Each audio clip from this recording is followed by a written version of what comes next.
Welcome, everyone, to the Two-Sided Truth podcast, where we debate it, defend it, and you decide. A podcast where the facts are presented and you decide the winner. Our sponsors for this evening's podcast is The Flip Side with Lisa Tracy and Shy High Apparel. I'm so excited that you decided to join us this evening. Tonight, we have two debaters with opposing views, Gabrielle Miller and Khaaliq, debating on the topic, is the Black community controlled by feminism? So here are the rules of engagements. Our debaters have 4 subtopics/4 rounds to debate, with an additional sparring round where our debaters get a chance to ask each other questions and respond. With the exception of the sparring round, each round is about 8 minutes long, which includes debaters laying out their arguments and presenting their facts, and then they will both have a chance to respond before moving to the next round. You, as the viewer, will vote. You will have a chance to vote on each round. So we also encourage you to make comments in the chat, but we ask that you are respectful with your comments. Our debaters have really worked hard to present their facts and their topics to debate. So this message is for our debaters as well as our viewers. It's okay to be emotional and passionate, but we want you to be respectful. We are streaming live on Facebook. We're streaming live on YouTube, LinkedIn. However, you can only cast your vote on the twosidedtruth.com. So at the end of this debate, we will have a winner because you would have voted. So again, we're streaming live on Facebook, YouTube, LinkedIn, what have you, but you can only cast your vote on the twosidedtruth.com. Again, that's the twosidedtruth.com. So with that said, let's begin. All right. We have with us today, we have Gabrielle Miller, and we also have Khaaliq. Hello, debaters. Thank you all so much for joining me. I'm really super excited about you all joining and being diligent with researching the topics. So before we get started, I want Gabrielle to introduce herself and what position in the debate you are on, and just tell the viewers a little bit about yourself. Hi, I'm Gabrielle. I am on the side that Black feminism is not impacting the Black community, and I live in Dallas, Texas. Awesome. Thank you so much, Gabrielle. And Khaaliq, introduce yourself. What's your position in terms of the debate? And tell the viewers a little about yourself as well. Yes, I'm Khaaliq. I'm on the side that Black feminism is impacting the Black community in many different areas. And I'm really into just politics in general, media, what's going on in America, because I do see how what's going on at the top is definitely affecting people at the bottom and agendas of that nature. So that's usually the type of stuff that I'm into. Awesome. Thank you so much. So before we begin, I want to remind our viewing audience, remember, your job is to go to the twosidedtruth.com and vote. Polls will be open in a few minutes. You are only allowed to vote once without subscribing, okay, or being signed in. However, subscriptions are free. We love free 99, right? They're free. So don't forget to subscribe to the twosidedtruth.com. And so before we begin our topic, I'll just lay out a little bit of historical relevance. Before we debate whether the Black community is controlled by feminism, we need to clarify what we mean by control, influence, and history. The Black community has evolved through major social, economic, and political shifts: slavery, Reconstruction, segregation, migration patterns, industrial change, civil rights legislation, mass incarceration, educational reform, all shaped family structure, leadership dynamics, and gender roles. During different eras, Black men and Black women occupied changing economic social positions. Workforce participation, marriage rates, and educational attainment and income levels have fluctuated across generations. At the same time, feminist thought including Black feminist thought, developed and gained visibility through the 20th century, particularly during the 1960s and 1970s. Those ideas introduced new language around equality, autonomy, leadership, and power within both society and the home. So, just to give a brief history, in the 1800s, the early foundations of feminism were found. 1830s to 1860s, abolition and women's rights intersect. Late 1800s to early 1900s, organized Black women's leadership like the National Association of Colored Women forms under the motto "Lifting as we Climb." Black women organized schools, mutual aid societies, political networks. 1920s, women's suffrage. 1970s, birth of organized feminism. 1989, intersexuality. 1990s to 2000s, cultural shift and gender narratives. And 2010, present day social media, feminism, and digital era. Some argue those ideas and strengthen the community by expanding opportunity and voice. Others argue those ideas reshape internal dynamics in ways that alter traditional structures and expectations. Both perspectives point to real historical trends. So tonight's debate is not about whether change happened. Change clearly happened. The question is how we interpret that change. Did feminist ideology primarily expand agency and protection within the Black community, or did it shift cultural norms in ways that redefine authority, partnership, and influence? So, our first subtopic round for tonight is going to go to Gabrielle first. The first subtopic is historical roots. Has feminism been a liberating force or a divisive influence in the Black community? Gabriella, you have 2 minutes. So since feminism is the advocacy for political, economic, and personal and social equity of the sexes, Black feminism emerged because white feminism ignored those racial realities.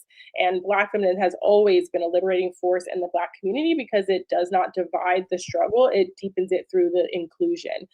Black women were and are central to Black liberation movements. Organizers like Ella Baker shaped those grassroots strategies that we have today, and leaders like Angela Davis connected race, class, prisons, and gender into one social critique, one social structural critique. The Combahee River Collective made it clear that freeing Black women requires dismantling racism, capitalism, and patriarchy, the same systems that also constrain Black men. Black feminism does not attack Black men, it just challenges the hierarchy and state systems that harm the community as a whole. When Black feminists fight mass incarceration, economic exclusion, or being marginalized in political spaces, Black men and the entire community benefits directly. Expanding that leadership to include Black women does not erase men, and addressing sexism inside specific movements also doesn't harm the inherent community. Maintaining the status quo and being silent does not equate to unity, and addressing sexism prevents resentment and ultimately strengthens the whole community. Okay. Thank you so much. You beat your time. Yeah. All right. All right.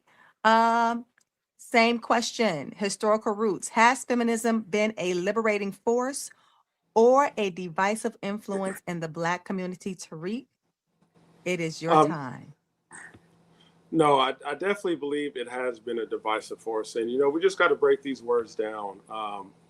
Before I just go into the history, we talk about patriarchy, which is pretty much men ruling. But one has to understand, if you're going to question patriarchy, if patriarchy is a problem, then you're going to have an example where a matriarchy in history shows that it performs better than a patriarchy. And in the Black community, you simply cannot see that. And I can just give like prime examples, and we can just take a look. Like if you look at just take, for example, like group fights in like apartments, right? Where you see a bunch of children outside. You don't see any men out there snatching their children in. What do you see? You see a bunch of women and their kids out there. There's no male leadership anywhere in our communities. I also want to talk about how if we look at before in the 1960s, actually before the 1960s, how the Black family was intact. We only had 20% to 25% single motherhood. If we fast forward now into the current day, we got 72% single motherhood. And that comes with a whole host of issues that we're going to also go into.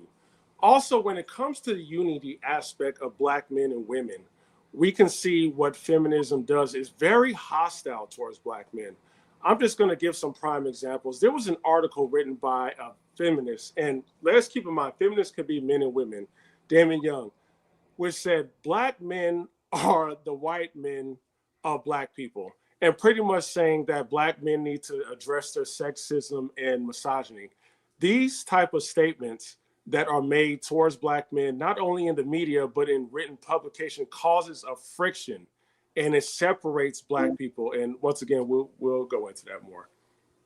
All right. Thank you so much. All right.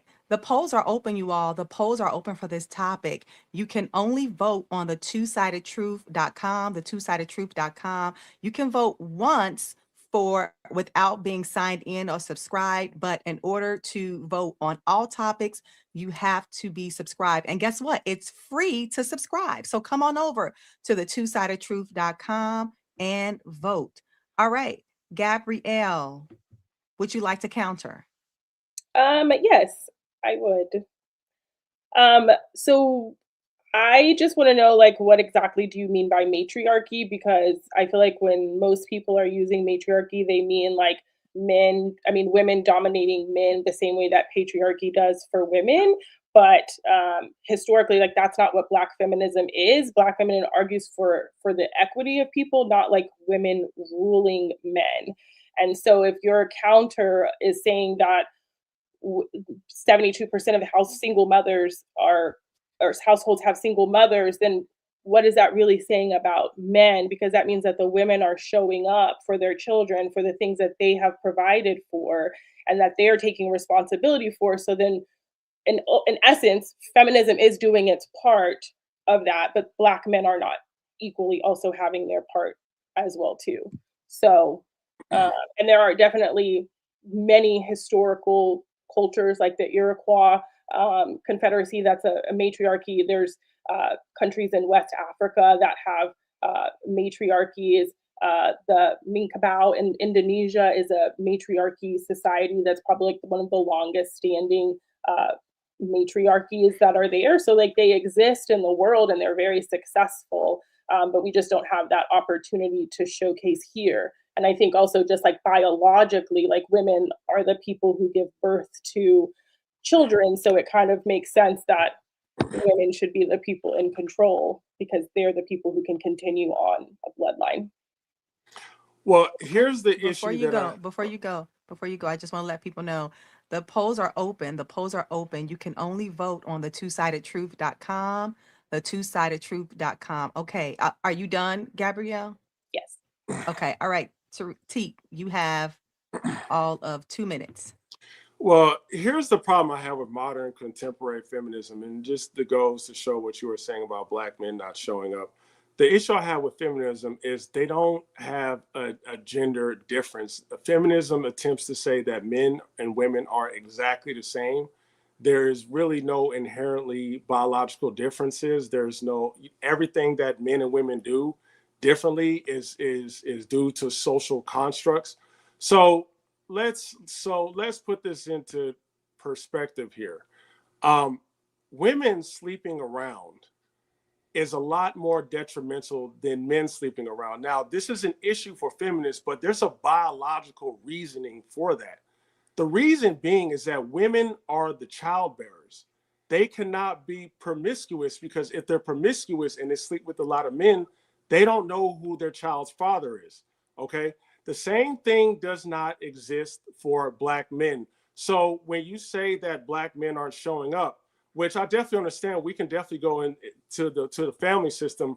One has to understand it because feminists don't see themselves as different from men and think there's nothing wrong with female promiscuity, then they don't have the accountability to actually review the men that they're having sexual experiences with.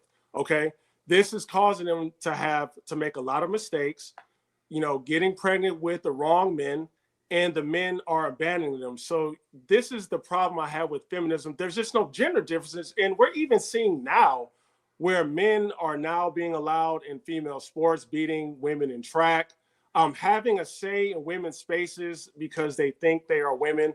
This is the main problem I have. And just to go on what you said about West Africa and these matriarchal nations, we do understand that the only reason why a matriarchal system can exist in those nations is because the men allow it. And it's the men that's really the ones that is holding up feminism. Okay. Thank you so much. All right. The polls are open for probably about a minute or two. The polls are open on this topic probably for about another minute or two. I do have some questions. And you'll have 30 seconds to answer these. Gabrielle, where is the line between holding men accountable and turning Black men into the main villain of the story? I don't think holding men accountable is making anyone a villain. And I don't think saying that Black women deserve to have equality for racial, financial, and economic ways is saying that Black men are inherently less than in any capacity. Like, I don't think men and women are created equal. They all have, a man can't bear a child, but a woman can. So I'm not saying that men and women are equal, even biologically, but I mean, like, women should be able to hold men accountable and also expand their selves as well too. Okay, thank you so much for that. All right, T, next question. If feminism is divisive, why did Black women repeatedly form their own organizations after being ignored in both movements? So in my opinion, I do believe that, Black women, and I'm not a Black woman, but I do believe that they have certain issues that is not being addressed by contemporary white feminism. And that could be significant due to our history. So it could be, childbearing issues, health issues, social economic issues that I do believe that white feminism isn't addressing. But still, I do think. All right, sorry about that. Okay. Well, the polls are still open. I just have a few more questions in this round. The polls are still open. You can only vote on the twosidedtruth.com, the twosidedtruth.com. All right, Gabrielle. Does feminism build community outcomes, or does it mainly build critique and commentary? I think feminism definitely builds outcomes, because when you have women who are created equal, and not created equal in the sense of like biology is the same, but I can go and get the same job that a man gets and gets paid the exact same thing, that can't help but to stabilize our entire families. That can't help but to have our children grow up and to think like, oh, my mom can do this and my dad did it too. Like, that's amazing. So I think that is something. Thank you for that. All right, last question on this round, and the polls will be closing in all of 30 seconds. Last question for this round. If you'd like to vote, the twosidedtruth.com. I'm talking about the flip side with Lisa Tracy, which is our newsletter, but the twosidedtruth.com is where you need to be. T, are you criticizing feminism or criticizing how some people use it? Because historically, Black women activism predates social media arguments. 30 seconds. No, I am criticizing feminism because it does, when they talk about toxic masculinity and they specifically use the word masculinity, they're going after certain biological male traits such as leadership, being stoic. Feminists like to say, men don't get to cry. Well, there's a reason why men don't cry. The reason why men don't cry is because men often go to war. We have a lot of enemies. And these things are used against us. So men are usually the soldier class of any country. Okay. Sorry about that. All right, you got to be quick with that 30 seconds, both of you all. You'll have time in the sparring round to go even further in our last round. All right. So we are moving to the next topic. We are moving to the next subtopic. The polls will be closing for this subtopic in like 20 seconds. So some argue, I'm sorry, moving forward. So in terms of the next subtopic, historically, Black families have operated under economic conditions that made rigid gender roles difficult to sustain. Today, marriage rates among Black adults are lower than other groups, and nearly half of Black children live in single-parent households. Those are statistical realities. Some argue feminism supports women navigating these realities with strength and autonomy. Others argue that cultural messaging and around independence may reduce emphasis on interdependent long-term partnership. The issue is not whether interdependence is good or bad. The issue is how independence and interdependence coexist. Subtopic 2, this is for you, Tariq. Family structure and gender roles. Has feminism strengthened or destabilized the traditional Black family structure? And before you begin, I just want to let everyone know that the polls are closing and opening for this next subtopic. You can only vote on the two-sidedtruth.com, the two-sidedtruth.com. You can only vote once if you're not signed in or if you're not subscribed. Subscriptions are free. So subscribe so you can vote multiple times for within this particular debate. All right, so I'll repeat that. Family structure and roles. Has feminism strengthened or destabilized the traditional Black family structure?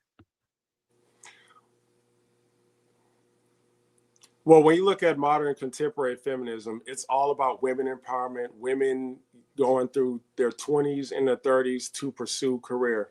Nothing in modern feminism talks about the family structure, getting married, or even if a man's role is important in the family structure.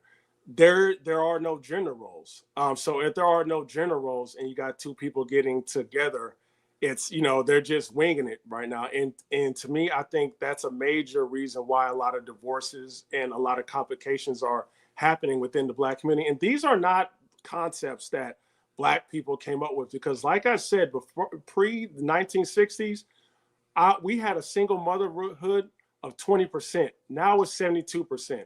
And one has to understand is this, especially when it comes to a woman's biological time clock, which is, I think, ages around 35. When you have, and I don't like using this word, but I'm gonna use it for this conversation. We like to talk about white supremacy a lot in the Black community. Well, one has to say, what is the most beneficial thing to white supremacy when you can get the Black man and Black woman to not even know their roles in a relationship? And then when they get together, the man doesn't know how to be masculine and the woman doesn't know how to be feminine. They have kids out of wedlock. We have a culture, especially in our rap media culture, that is not controlled by Black people, that tells women, Black women, and all Black women heard this: if you are single and independent and don't need no man, raise your hand. That is incredibly destructive to the Black community. And that also tells the Black man, wow, these women are so strong, still independent. I don't even need them to be around to raise their kids. And guess what? I saw my mama do it alone, so I'm gonna do it alone too. I'm just gonna leave. Okay. Thank you so much, Tariq. All right. The polls are open. The polls are open for this subtopic. Gabriella, please lay out your argument. I'll repeat. Family structure and gender roles. Has feminism strengthened or destabilized the traditional family structure? Feminism did not destabilize the Black family. Structural racism, economic exclusion, and mass incarceration did. Black families have been historically disrupted by slavery, specific laws like Jim Crow, and redlining and labor discrimination well before even like this modern feminist ideology has even gained any type of traction. Black women have consistently worked at high rates out of necessity. Feminist advocacy for equal pay, workplace protections, and education strengthened households by increasing economic stability and reducing vulnerability, not only for themselves as women, but for those children. Financial independence does not equal hostility towards men. It reduces the pressure on men to carry unrealistic provider expectations in a labor market that is not beneficial or was not created for Black men and women. If a family structure depends on one partner's silence or dependency, it is fragile already. Partnership that's built on shared responsibility has to be more stable than something that's built on an economic imbalance. Okay. Are you done? Yeah. All right. Thank you so much for that. All right. T, would you like to counter? Yeah, I just want to ask: are women hypergamous? Do women date below someone on equal status or higher than them? Just want to ask I mean, Gabby. I think that's a specific question to each woman, right? Like, I think every woman is there, but I would also say that Black women have, in the Black community, Black women who are college graduates and educated are far greater than Black men. So she is, that is something that she's like, if you're trying to find someone who's on equal footing as you, then you would have to either date outside of your race because Black men are not as educated as them, or you would be alone. No, because the reason why I asked that question, because you just said that when women work, that takes the burden off of the man. But the issue is most women want to be hypergamous, meaning they date men of higher status than them. And also a lot of times, most times when women are the breadwinners, the marriage doesn't really work. Women usually, so the issue I'm having is if what you're saying is true, then, women are often saying they want men to protect and provide for them. It's very rarely that you see women saying they want to do 50-50. A lot of women to this modern day are not talking about 50-50. Okay. In fact, when women makes more money, like I'm gonna give you an example, when you see celebrity women, for example, they're usually dating men of that status or higher. So when you say take the economic burden off men, I don't believe it does. In fact, I think the more money a woman makes, the harder it is for her to date, because the majority of men, unfortunately, are not up in that highest echelon of what she's looking for. Like a woman who's like making $100,000 a year, 9 times out of 10 is not going to date a man who's making $50,000 a year. But a man making $100,000 a year most definitely will date a woman who's making $50,000 a year. Okay. You're done? All right. Gabrielle, would you like to counter? Yeah, I mean, I'm not really sure how like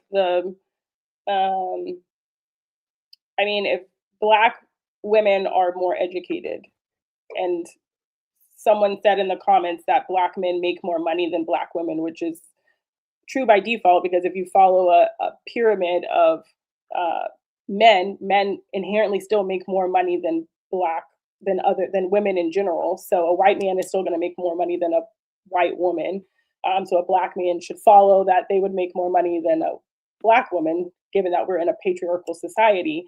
But there are lots of women that are dating men. If 72% of single households are single mothers, then that means that whoever they're probably going to end up dating is probably going to make less money than them, or it's probably not going to be more money than them, right? And so if men don't have any problem dating a woman who's making $50,000, but they have a problem dating a woman who's making $150,000, that says more about the man than it does about a woman. And so if a woman wants to find the equal footing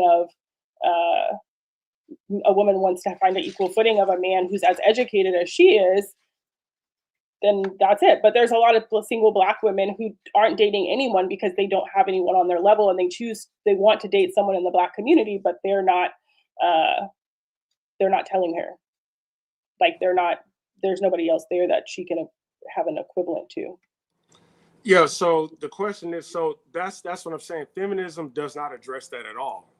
In fact, feminism encourages women to be more hypergamy. Now that women are in the marketplace, and there are a lot of institutions that really work to help out women. Like if you look at the Black Girl Magic, This stuff is funded by Amazon, Microsoft, big institutions. These institutions specifically target Black women. And the thing is, like I said, in a relationship, how does that work if the woman is making more money? The feminists, to me, they're not addressing the importance of a man being in relationships. It's just pushing women towards the career. But like you said, if she's making so much money, she cannot find a man in her economic status. All right. Thank you so much. Okay, I just want to let you guys know the polls are open for this subtopic. You can only vote. We're streaming live. We're streaming on Facebook. We're streaming on LinkedIn. We're streaming on YouTube, but you can only vote on the twosidedtruth.com. And you can only vote once without subscribing or signing in, but you can vote multiple times. You can vote each round if you subscribe. And guess what? Subscriptions are free 99. So don't forget to subscribe so you can vote as many times as you like in these rounds. All right. I have some questions here. All right. So T, question for you for 30 seconds. If almost half of Black children are in one-parent homes, what is your plan that does not include women's empowerment and protection? Oh man, that's a big one. The plan is really, if you want the Black homes to be stable, especially economically, I think we do have to prove the social economic conditions of Black people, especially Black men. And I know people say we live in a patriarchal society, but typically the more money a man wants, he typically wants to settle down and have a family. One cannot say the same thing when women make more money. They're not making money to settle. Sorry. You can say that in our sparring round. So save all your good questions and good dialogue for our sparring round if you don't get it in right now.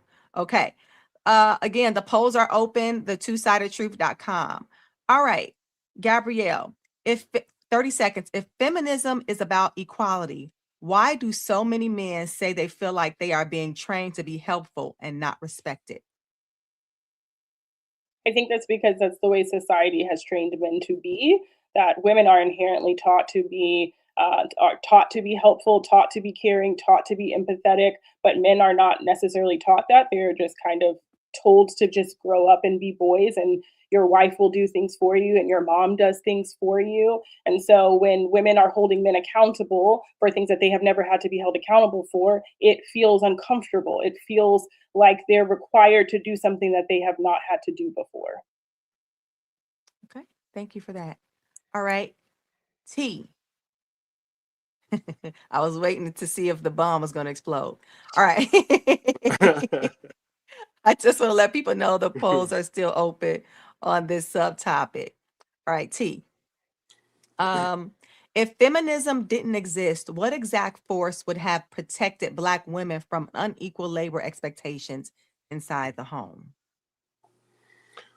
Well, that's a great question. Now, I'm gonna be honest with you. This may be controversial, but if you look at foreign countries like Saudi Arabia, and I'm not saying we're ever going to go back to a system like that, but generally speaking, the man is the one that's working and taking care of his family. What that does is that does create an incentive for men to be more ambitious, because a lot of these times, especially in these cultures, men cannot be married to women in these cultures if they're not ambitious, if they're not doing anything. Is it Thank you. Sorry, T. I know you got a lot to say. All right, last question for Gabrielle. Gabrielle, can you admit to any feminist messaging that has discouraged marriage or made partnership feel optional rather than valuable? 30 seconds. I think there's definitely messaging that women have the ability to make their own choices. And so being able to feel like you have a choice in the matter of being married versus having to be married out of necessity probably seems like it's not, that marriage isn't being pushed. But I think most women, if you ask them, they would like to be married, but they want to have a partner who wants to really be a partner and not just someone who brings home stuff, brings home money, and then does nothing else at home. Thank you for that. Thank you. All right. You girl, you got saved. You almost got the bomb. All right. This subtopic will be closing in like a few seconds. Don't forget to vote. We are streaming live on all platforms, but you can only vote on the two-sidedtruth.com, the two-sidedtruth.com. And don't forget to subscribe. Subscriptions are free. Therefore, you can vote in every round if you subscribe. All right. In recent decades, Black women have surpassed Black men in college degree attainment. Median earnings data show Black women closing gaps relative to Black men. One interpretation is that women's educational gains strengthen overall community resilience. Another interpretation is that rapid shifts in educational and economic power can alter relationship dynamics and expectations in ways that create tension. This is not simply about income. It is about identity, value, and influence. So, Gabriella, you are up for round three first. The question is economic power and education gap. Has the rise of Black women educationally and economically shifted community power dynamics? And with that being said, the polls are open for this subtopic. And Gabriella, you have 2 minutes. Thank you. Also, I wrote all these answers down before, and they're my own. They're not AI, but thank you. I So love the it. educational and economic rise of Black women is a community asset, and it's not a force that destabilizes the community as a whole. Black women's college enrollment and degree attainment have increased significantly, but that advancement reflects adaptation to specific barriers that we have had to overcome, not in competition with Black men. The same systems that produce the school discipline disparities or not being able to be included in the labor market and the incarceration of Black men are also critiqued within the same networks that Black feminists are part of. Economic mobility by Black women increases household income and also intergenerational wealth and overall community stability. If masculinity that's traditionally defined solely by income dominance, then that will feel threatening when a woman has that same equal footing. But true healthy power dynamics are built on cooperation and not necessarily having a level of hierarchy. Advancement of Black women does not mean that Black men are fighting for a level of scarcity in that foundation. Thank you so much for that. All right. T, same question. And before you go, the polls are open for this subtopic. Please go ahead and vote at the two-sidedtruth.com, the two-sidedtruth.com. Don't forget to subscribe to us so that you can vote in each round. Economic empowerment and education gap. Has the rise of Black women educationally and economically shifted community power dynamics? T, you're up. 2 minutes. I would say absolutely, and I would say by design at the destruction of the Black family, because like I said before, the more educated and the more money a woman makes, and that's fine. I'm not jealous about that, but you know, the harder her dating life gets because she cannot find a man of equal stature, and also it affects us politically as well. As you see more Black women making more money and getting involved in the political system. And I'm just going to give an example. When we look at the Democrat Party, they don't speak in a way where it's geared towards the advancement of Black men and women. They're solely only speaking towards Black women's issues. A lot of times they hire a lot of Black women to represent them. I'm gonna give a prime example of some disrespect too, as well. When you look at Simone Sanders, I believe she was Biden's campaign manager. She helped out in Biden's campaign in 2019. Uncle Luke stated, in regards to Kamala Harris, I believe she was running for vice president at the time. And, Kamala Harris was saying things like, she's not going to do anything specifically for the Black community. And so Uncle Luke was like, well, how do you expect Black people to vote for you when you're not going to do anything for us? And then here comes Simone Sanders. And here's the problem I have with feminism, how it just makes our community look divisive. Here she comes and says, why do we need to hear a Black man's unsolicited opinion on political matters? Now, just think about how huge that is. it's very emasculating and it's very detrimental. But she knows that she can speak that way. Why? Because black men have no power dynamic. The Democrats are pushing black women into their party and while ignoring the black man. So it does create a separation. It has companies focused strictly on black women, like Black Women Rising, a community group started by Facebook Threads to support black women, hire black, you know. All right. Thank you for that, Tariq. Gabrielle, would you like to counter? Yeah, I mean, I think it's interesting that you say that, but I think the thing that's missing there is that Black women are starting a lot of these movements. Black women are creating a lot of things that are happening. And so I'm asking, like, we're critiquing that Black women are positioning themselves and putting themselves in spaces and places where they are now being considered or they are now being thought about, which is great. But you're negating that when where are the black men's groups that are doing that? Where are all of these things, right? We know that black women are more educated, so why are black men not out educating black women, right? Like, what what's your goal here of kind of critiquing black women into doing certain things, right? Like, there's no harm in anyone being more educated, right? Like, black people in general should be more educated, and black women specifically, because they are going to be the people who are raising your children. So those people should be educated. They should have the power to be able to do that. And economically, like, why would you not want to have households have more income together, right? And assuming that if you die, right, your partner dies, they still should have an ability to maintain a lifestyle or support themselves or to carry on without relying on just the ability to find another man to marry instead of being able to handle those things on their own. Okay. Are you done? Yeah. All right. Tariq, would you like to counter? Let's see, T, would Well, you like to counter?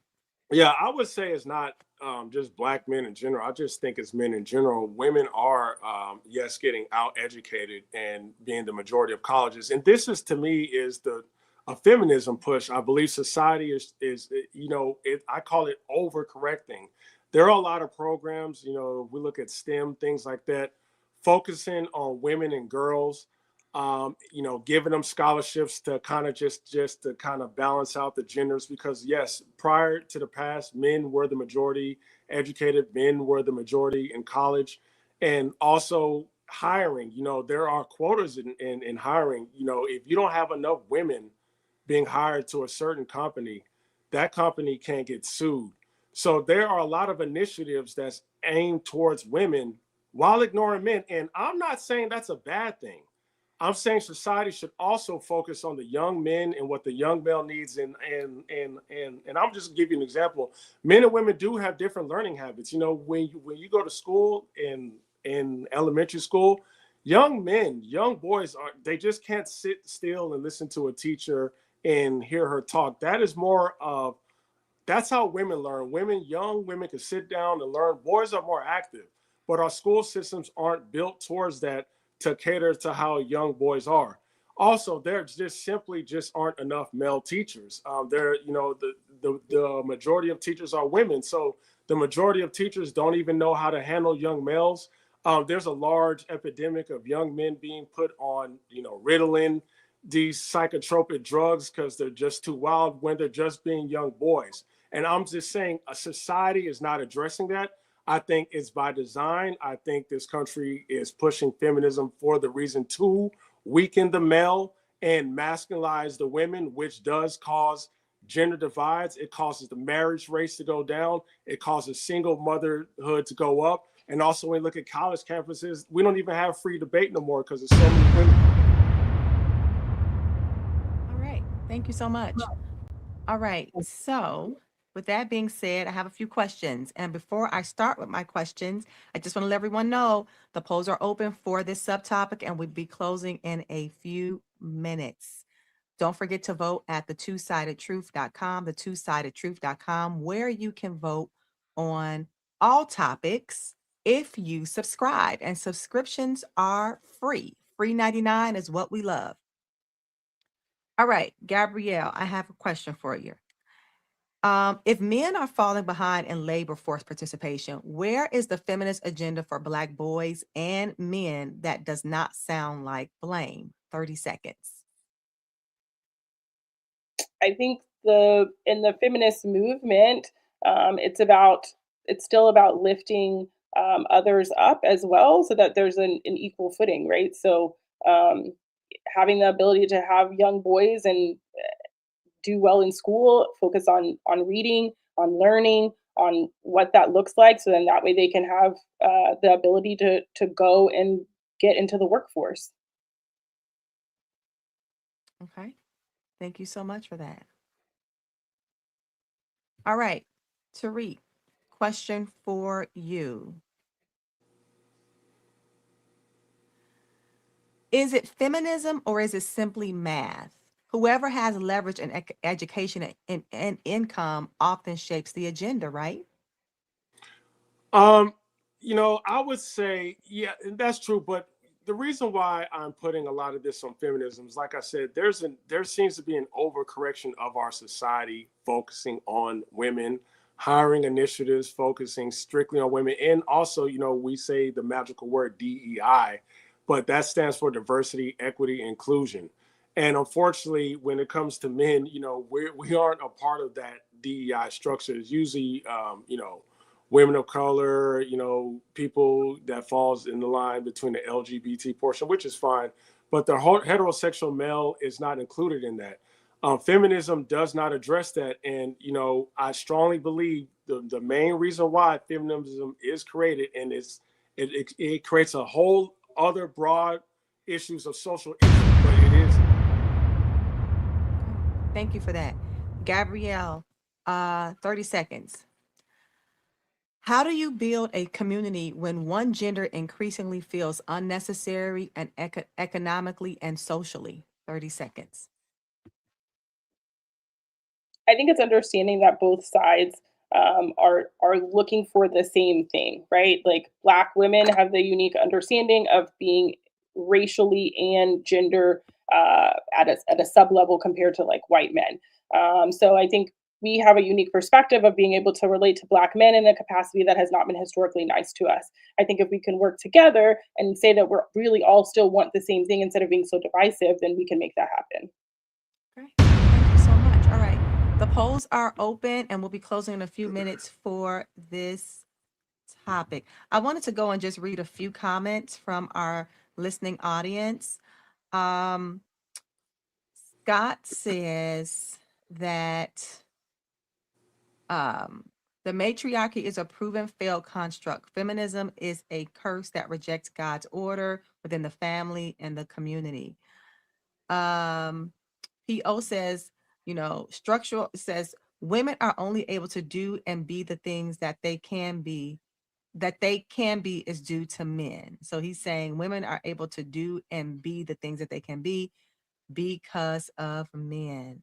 Um, and he also says women have more degrees and the most debt. Spending 70K on schools to get a $50,000 job doesn't make much sense. So these are some of the comments that we are seeing in the comment section. All right, we are moving along to our fourth round. And I made a mistake in my background and pushed the fourth round subtopic. So I'm just going to leave that open because as long as you vote. Okay, so the fourth round for the subtopic is modern dating culture includes conversations about boundaries, standards, emotional labor, and gender expectations. Some see this as healthy evolution. Others see it as increased negotiation and distrust between men and women. The question is not whether standards should exist. The question is whether current cultural narratives foster cooperation and competition. So the subtopic for the fourth round is dating culture and relationship expectations. Has modern feminist ideology reshaped Black dating culture for better or for worse? And I believe is it Gabrielle that goes to, let me see. Gabrielle went first. Gabrielle, no, it's T. T, this is your question. Dating culture and relationship expectations. Has modern feminist ideology reshaped Black dating culture for better or worse? And the polls are So open. yeah, so we Two do have. minutes. Yeah, so the issue I have with feminism, once again, it does not discuss gender differences, and this is especially when it comes to sex. Feminism tell women, you can have sex with as many men as you want. You are free. You shouldn't be judged. Don't let no one call you the H word.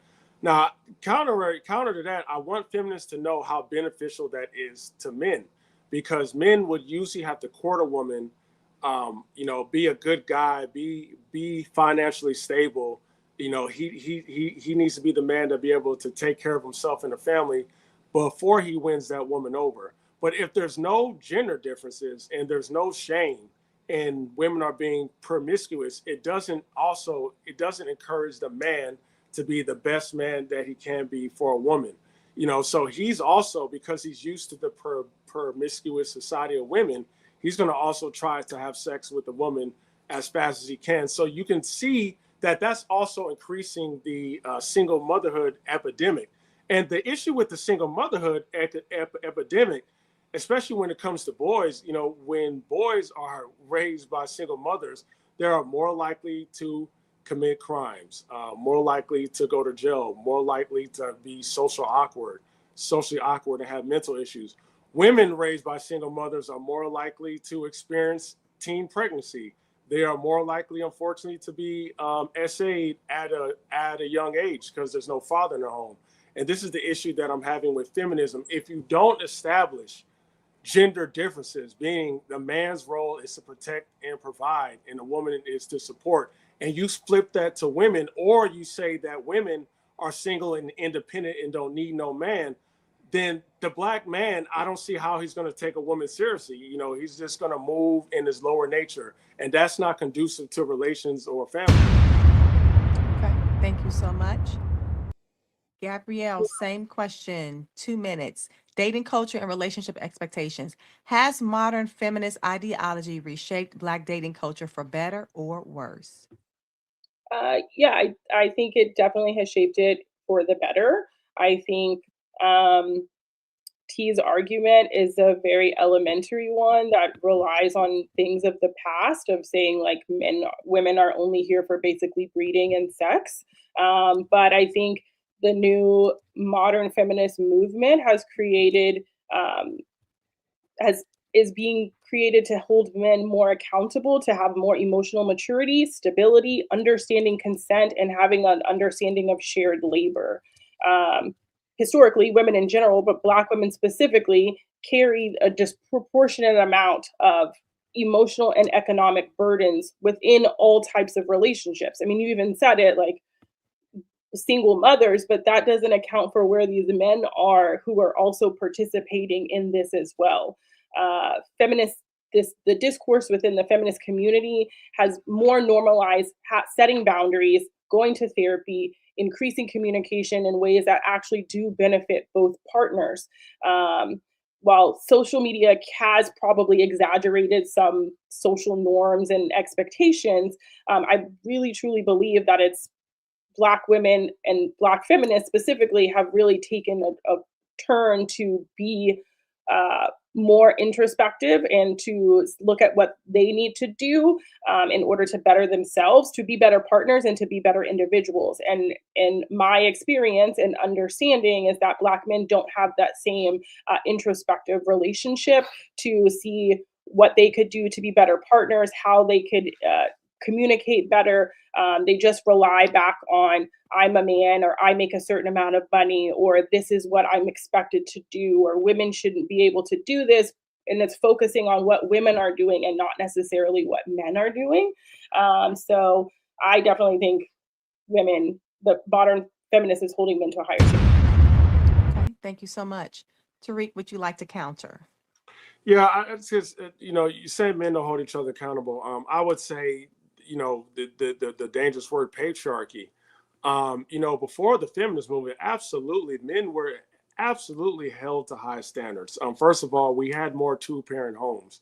So in order for me to even court a woman or even marry her, I have to get through her dad. Her dad is going to have to analyze my lifestyle. So that's her dad holding me accountable as a man, seeing if I make enough money for, can I protect his daughter before he releases his daughter to me? So, I don't, without the patriarchy, I don't understand how men would hold each other accountable. And also, if we got a 72% single motherhood in our community, if young boys aren't even seeing their mothers with husbands or stable relationships, I just don't understand how are they supposed to just know what to do? Or even a young woman, how is she supposed to just know what to do while at the same time we're pushing a single, empowerment woman movement where go get the money, go get the bag, but it's not centered around Black families. And I'm just trying to see how you can square that without the patriarchy to lead in that. Okay. Thank you for that. Gabrielle, would you like to counter? Yeah. 2 minutes.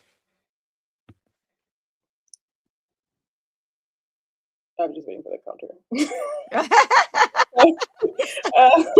I mean, it just sounds like you're blaming women for the lack of men's ability to have their own actions. Like, men are autonomous creatures. They can do whatever they want outside of that of a woman. So to sit here and say 72%, again, we go back to this 72% of homes are single moms, but the moms are in the home. So where are the dads?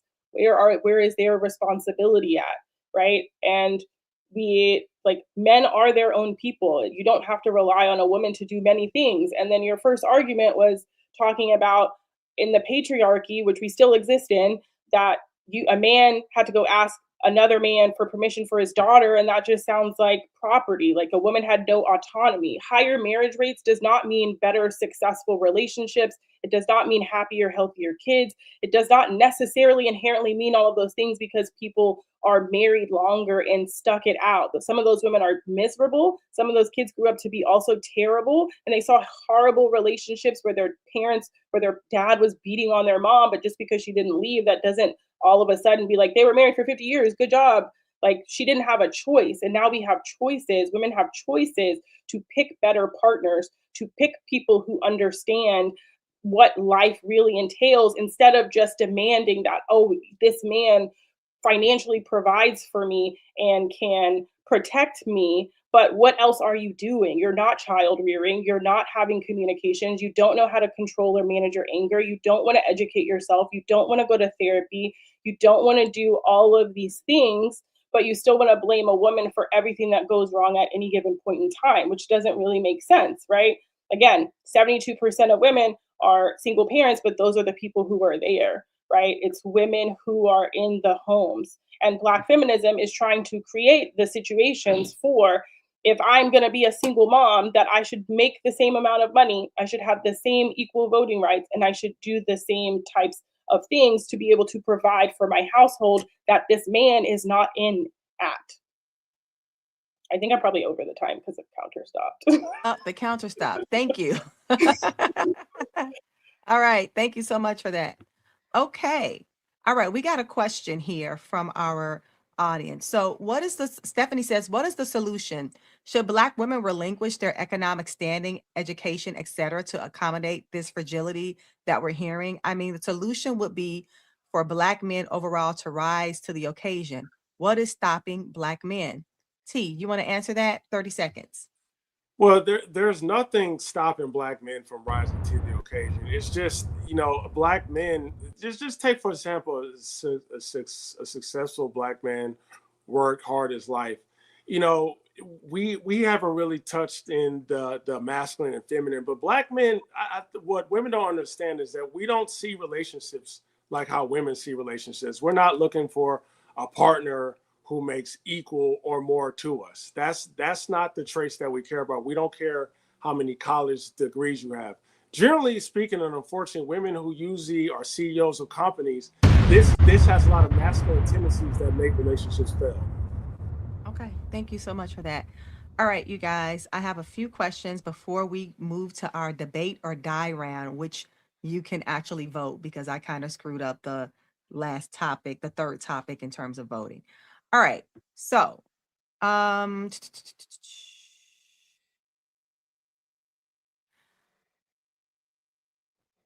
this is for Gabrielle. Do you think feminist content has normalized contempt towards men? 30 seconds. I don't think it's normalized contempt towards men, but I think contempt can feel, I think accountability, if you're not used to it, can feel very uncomfortable. And so if women are holding men to higher standards and they're talking about what they are looking for and what they're requiring from someone, if you're just used to being able to come in and say, I make a certain amount of money, please come on a date with me, then it's going to feel pretty aggressive. Thank you for that. T, question for you. If women's standards rise, is the answer better men, better preparation, better healing, or is the answer lower your standards? The answer is not, like I said, these questions are very societal. So that's, it's hard to say. The thing is, all I'm saying is that when a woman rises in stature, especially like if she's a CEO of a company, that you have to have masculine qualities. You have to be very stoic. You have to stay up long hours of the night. You don't have time to stay at home and child rear, and you have to be very competitive, most likely with other men. Okay, thank you. All right, Gabrielle, question. If feminism is helping, why are so many people saying dating feels more hostile now than it did 10 or 15 years ago? I don't think feminism has anything to do with the dating and as a whole, because if we expand the view out of the Black community, everybody is struggling with dating across the board. I think social media has a greater impact, and not just on societal views, just on the ability to connect with more people and to feel like you have more options, and then also the lack of ability to actually have interpersonal connections with people in real life. I think that has more to do than. Okay, thank you for that. T, last question. Why is it control when women have boundaries, but leadership when men set rules? 30 seconds. If you're talking, we can't hear you. There's actually, I don't think men don't have an issue with women having boundaries. I think everyone in a relationship should have boundaries. But what I'm saying is that for most functioning relationships, especially when it comes to men and women, if both parties are hyper masculine, very aggressive, this could also explain a reason why that the marriage rates in this country is just so low. There's not a masculine and feminine balance. And like I said, we haven't really got into that, but there are differences between the genders. Okay, thank you so much. All right, we have come to our last and final round called Debate or Die. This is our sparring round where it is timed for 5 minutes. So, Gabrielle and T, you have a chance to interact respectfully and ask each other questions, not personal questions, but you do have to have a right to chance to ask each other questions, and you can counter and all of that stuff. You have a collective of 5 minutes, not an individual 5 minutes. So, I am going to start the counter, and whoever wants to go first, have at it. So, you all, before I start the counter, the polls are open for this next topic. It is our debate or die topic. We're streaming live on all social medias. However, you can only vote on the two-sidedtruth.com, the two-sidedtruth.com, and the topic for the debate or die topic is open. Go ahead. 5 minutes. Just the question I have about feminism and relationships and holding men accountable, because I don't understand how that's the case. Especially, with the single motherhood epidemic that is going on with the Black community. I don't understand how feminism addressed that. And maybe you can explain to me how feminism addressing it. And if so, how are they addressing it without addressing the gender roles of men and women? I mean, in what capacity are you are you talking about? Like, feminism doesn't inherently can't address feminism by definition is just the equality of social and economic advancement of the sexes. So feminism by definition does not help anything else out, like, on it doesn't solve all of the world's problems. So I'm confused on like how that's supposed to inherently help relationships or the lack thereof. So when you say equality, so I'm just going to take, for example, let's say the man is the breadwinner of the relationship, and he gets a woman that, doesn't make as much. So here's where the equality comes in as far as the relationship concerns. Since there's no gender roles, can the woman pretty much do anything she wants? Can the man, tell her, hey, I don't want you, don't stay out late at night. It's going to be dangerous with you. Don't put that outfit on when you go out with your girls. Um, can a man say that to a woman, or is that sexist? I mean, I think that depends on every person who's in a relationship. They have to define their own rules within that.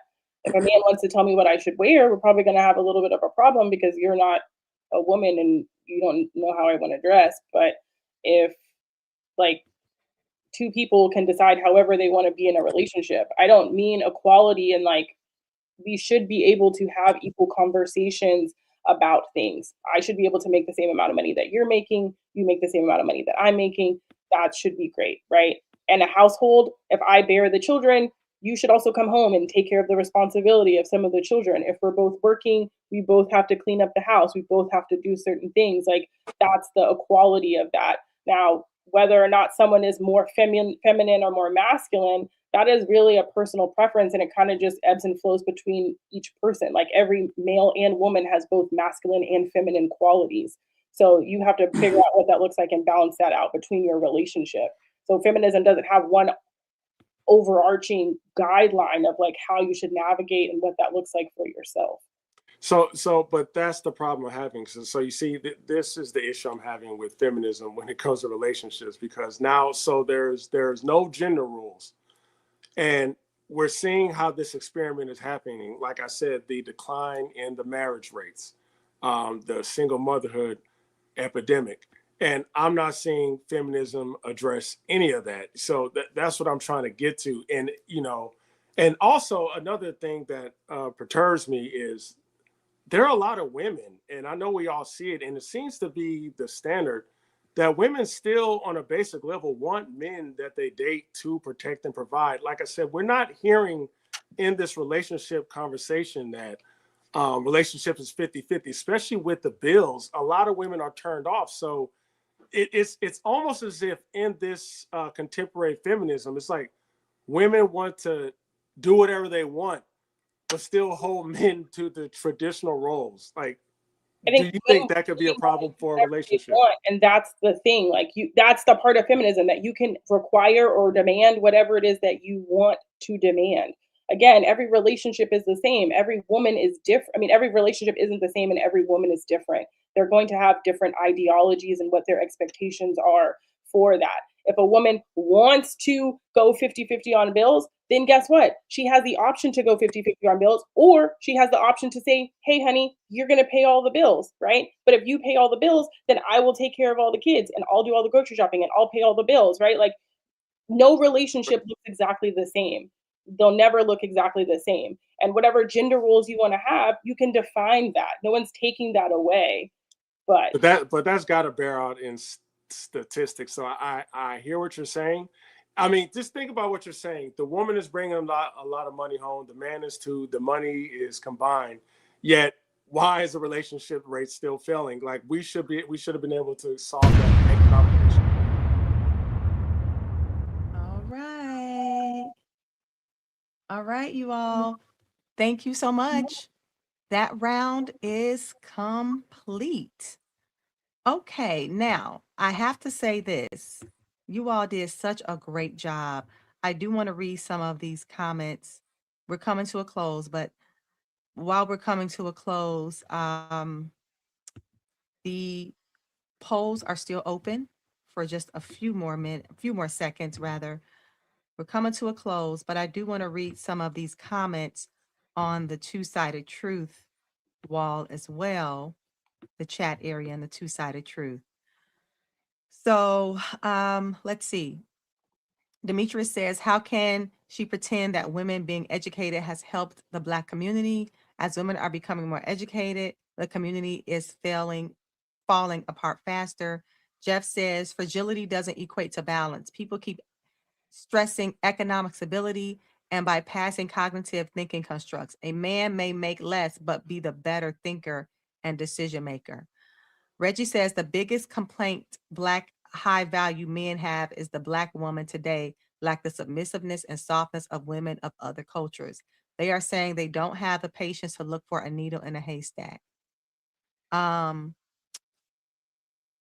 Yeah, it's going down. One Reggie also said this is a great topic. One thing we need to remember is that in American culture, men have traditionally been expected to be assertive, but when Black men show their assertiveness in a white world, there's backlash. All of our people, but especially Black men, live life balanced on the edge of a razor blade.